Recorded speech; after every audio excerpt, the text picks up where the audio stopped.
Hey everyone, welcome back to my channel. My name is Felicia, and in today's video, I will be telling you about my experience as a mental health technician in the Air Force. So during my time in the Air Force, that was my job. I was a 4C mental health technician, and I must say that I absolutely loved it. Majority of my career, I worked in an inpatient setting, and man, it is extremely different than outpatient setting, which I worked towards the end of my career the last year. So our training to be a mental health tech was about, I believe, like 63, 65 days. So when I went through, you did not complete any internships.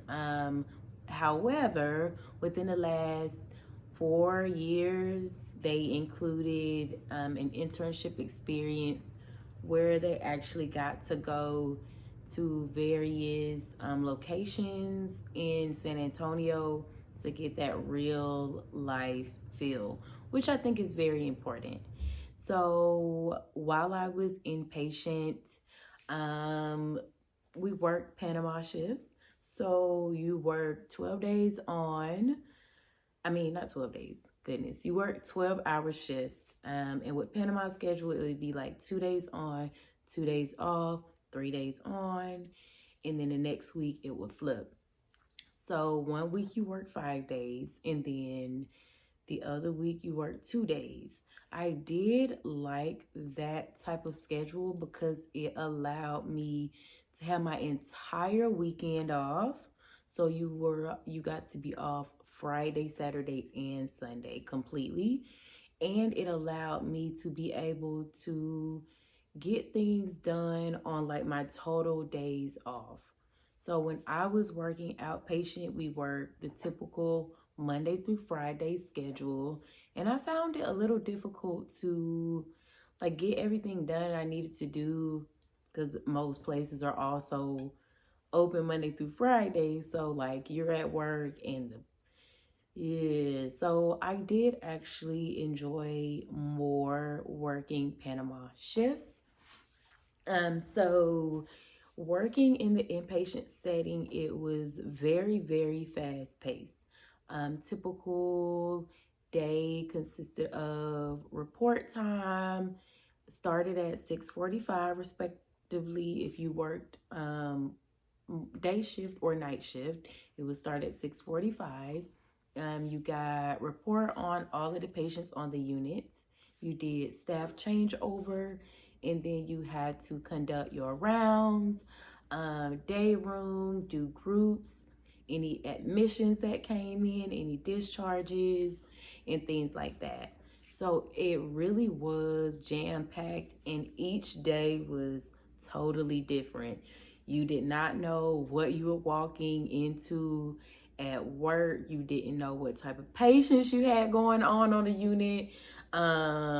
You didn't know who was acting a fool. You didn't know like who didn't really want to be here and things like that. So it definitely was, different every single day, which I enjoy. A change of pace and change of, I don't like doing the same thing every single day. So I actually really, really enjoyed that aspect.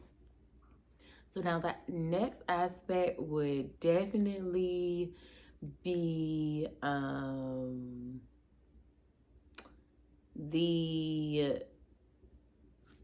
there is a stress, that comes with working in the field of mental health, especially working in an inpatient setting, because you do see a lot of the patients, when they're in a manic episode or when they are, in a state of crisis. And it can be really tough, especially being an empathetic person. You really just want them to know that, like, we are here to help you. We are hoping that, we can make your stay as comfortable as possible and really help with any solutions. But again, when someone is dealing with a mental illness, especially like ones that require hospitalization, it can be very, overwhelming. So that was an adjustment that I had to make when I first started, but I quickly adjusted to that. So that is just something to really be mindful of. Every day isn't going to be sunshines and rainbows, People are coming into the hospital needing help, and that is your first, thing to always keep in the forefront of your mind. And also that there's a red line on the unit where the patients can't cross. And I always, reminded my peers, and also, reminded the patients that everybody's just one bad situation from being on the other side of the red line. You know what I mean? So that was a way for me to really connect, and let them know that, yes, I am a staff member here, but like, I'm here for you. So while it is stressful, it is very beneficial.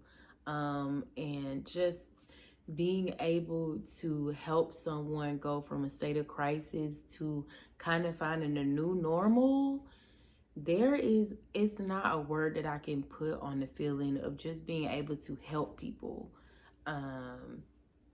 But there were some days that were rough. Sometimes, when a patient curses you out, or, a patient attacks you, you really can't do anything about it. You just have to really remember that, like, it's not personal. They have their own things going on, and you have to have a good balance in your life of what are you doing when you get off work to like decompress, and really being sure to know that, like, when once I walk off the unit, don't take those things home with you. And just know that, like, your fellow teammates, your fellow staff,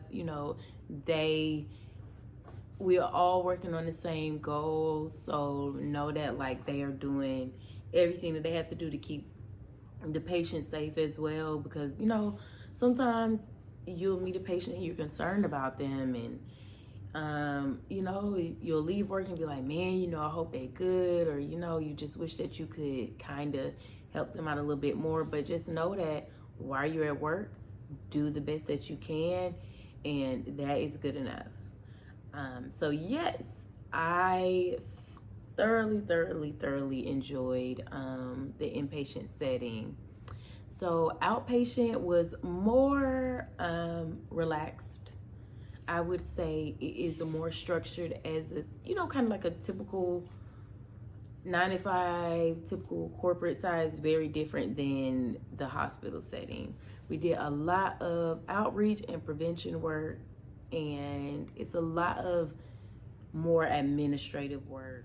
So during your time, outpatient and inpatient, know that you will get a variety of ways to utilize the skills that you learned when you were in basic training and tech school, and know that there are limitless possibilities for you to grow in both the inpatient and outpatient setting.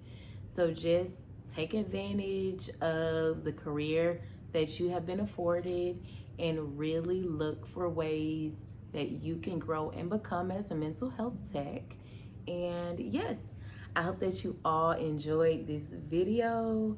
I hope that you found it helpful, and I will see you in the next one. Until next time, peace, love, and blessings.